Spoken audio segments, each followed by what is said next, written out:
Hai teman, selamat datang di channel Sekate New. Jangan lupa pada teman-teman untuk like, komen, dan subscribe supaya tidak ketinggalan update dari channel ini. Mimin ucapkan terima kasih. Selamat menyaksikan. Wanita soleha milik Casanova. Bab 10. Safa mengunjungi orang tuanya Aska yang kebetulan ada di tanah air. Safa juga membawa anak-anaknya untuk bertemu dengan kakek dan nenek mereka. Di tengah kesibukannya bekerja dan mengurus persiapan pernikahan, Safa menyempatkan diri untuk silaturahmi. Sekaligus ia akan memberi kabar jika dirinya akan menikah dengan Rafael. Safa sudah menganggap orang tua Aska itu sebagai orang tuanya juga. Jadi ia ingin orang tua Aska ikut hadir di acara bahagianya nanti. Cucu-cucu Oma. Ibunya Aska begitu antusias saat ketiga cucunya turun dari mobil. Alei, Ivi, dan juga Bian terlihat bahagia bertemu dengan nenek mereka setelah 1 tahun tidak berjumpa. Ayo masuk, Oma udah buatkan cookies kesukaan kalian loh. Asyik.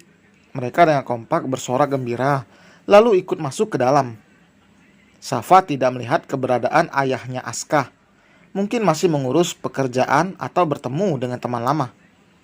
Begitulah kegiatan ayah dari Aska itu jika berkunjung ke tanah air.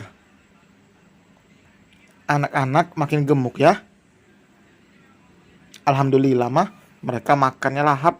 Ale sama Ivi udah sekolah. Sampai Bian aja mau ikutan sekolah. Pintar sekali cucu-cucunya Oma. Ibunya Aska mencium satu persatu cucunya yang sedang menikmati kue yang sengaja dibuatkan olehnya. Papa kemana mah? Safa mengedarkan pandangannya. Kamu kayak nggak tahu aja papa kamu. Safa tersenyum. Ia juga tahu hanya basa-basi saja. Merasa seperti di rumah sendiri, Safa membuatkan minum untuk semuanya. Ia membawa serta ketiga babysitter anaknya. Pasti kemana-mana harus ada babysitter. Jika tidak, Safa akan kerepotan. Apalagi anak-anaknya sekarang sudah semakin aktif. Mungkin Ali sudah lebih mengerti, namun Ivi dan Bian masih terkadang susah diberikan pengertian. Saat ini Safa menunggu waktu yang tepat untuk mengatakan pada ibunya Aska soal niat Safa yang akan menikah. Safa tidak bisa memprediksi bagaimana nanti tanggapan wanita parubaya itu. Tidak lama, ayahnya Aska datang. Ia sebenarnya sudah diwanti-wanti oleh sang istri untuk tidak pergi kemana-mana karena cucu mereka akan datang. Saat Safa sedang di jalan, ibunya Aska sudah mengirimkan pesan pada sang suaminya agar segera pulang. Opa bawakan hadiah buat kalian semua. Ayo ikut Opa. Ini kesempatan untuk Safa saat anak-anaknya mengikuti langkah kakek mereka menuju ke lantai atas. Ketiga babysitter juga mengikuti dari belakang. Bagaimana pekerjaan kamu, Nak? Kamu kok kelihatan kayak makin kurus? Safa tersenyum tipis. Alhamdulillah lancar, mah. Masa sih aku kurus? Perasaan enggak deh, guraunya. Enggak gimana? Ini pipi kamu aja tirus.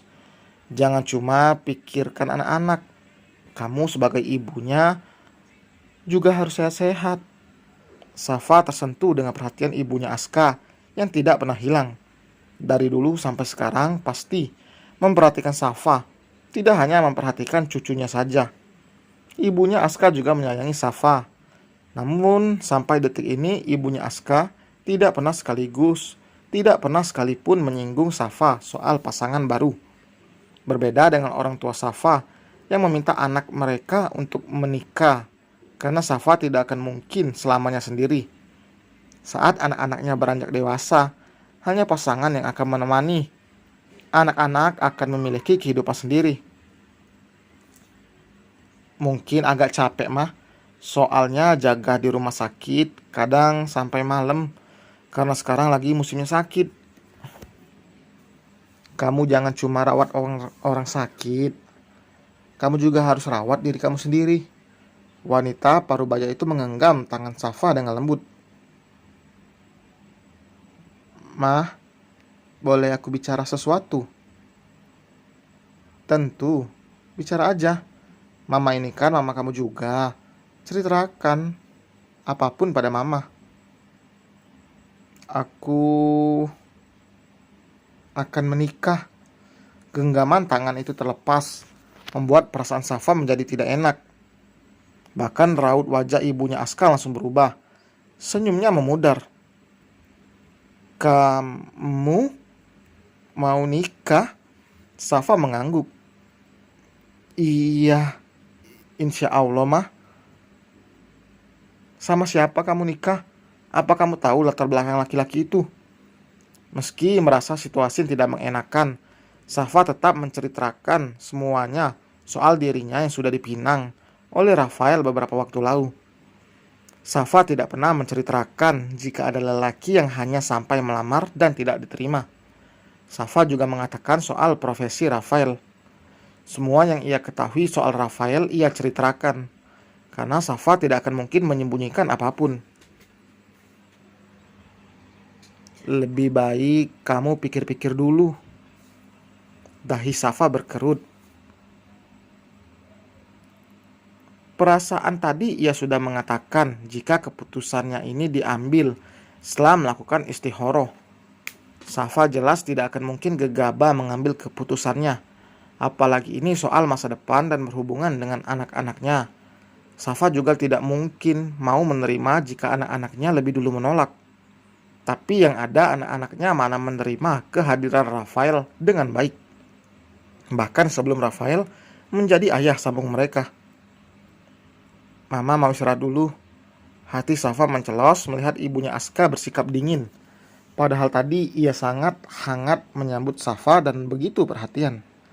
Namun setelah diberitahu soal pernikahan, sikap wanita parubaya itu langsung berubah seketika. Mama kenapa ya? Emang gak bolehkah gue nikah lagi? Safa bergumam sambil menatap punggung ibu mertuanya yang berjalan menjauh. Setelah kejadian itu, Safa tidak tenang. Ia merasa tidak melakukan kesalahan, tidak ingin menduga-duga soal penyebab sikap ibunya Aska yang berubah.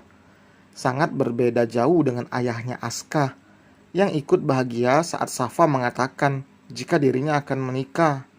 Sampai Safa dan anak-anak pulang pun ibunya Aska sama sekali tidak terlihat batang hidungnya.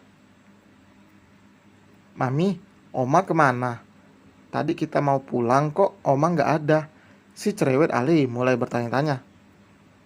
Mungkin Oma lagi capek kak. Nanti kan kakak masih bisa ketemu Oma. Oma sama Opa masih lama kok di sini. Safa menjawab sambil fokus menyetir. Kita pulang kemana, Mami? Ke rumah dong. Emang mau pulang kemana, sayang? Bukannya pulang ke rumah Om Ken. Safa kaget mendengar itu. Tingkah Ale itu ada-ada saja. Belum bisa, Kak. Terus kapan bisanya? Ale sampai turun dari jok dan berdiri di dekat kursi kemudi, tempat ibunya duduk. Tanya Om Ken sana. Kakak tanyanya ke Mami terus. Berarti kakak boleh telepon Om Ken? Safa menghela napas berat. Enggak gitu juga, Kak. Nanti tanyain kalau ketemu aja. Ya udah, nanti kakak ke rumah Om Ken. Safa menggelengkan kepalanya. Begini kalau Ali sudah sangat cerewet. Kadang Safa lelah sendiri menjawab pertanyaan anaknya itu. Apalagi terkadang Ale melemparkan pertanyaan yang sukar dijawab oleh Safa. Bukan karena sulit, namun karena tidak tahu harus menjawab apa. Ale serius dengan ucapannya. Saat sampai di rumah, ia bukannya masuk ke rumah sendiri, malah berjalan ke rumah Rafael. Dicegah pun tidak bisa, karena nantinya Ale malah akan menangis. Apalagi pagar rumah itu terbuka. Sudah jelas Rafael ada di rumah karena motornya terparkir manis di sana. Mbak, tolong temani Al ya. Saya mau menidurkan dulu Bian.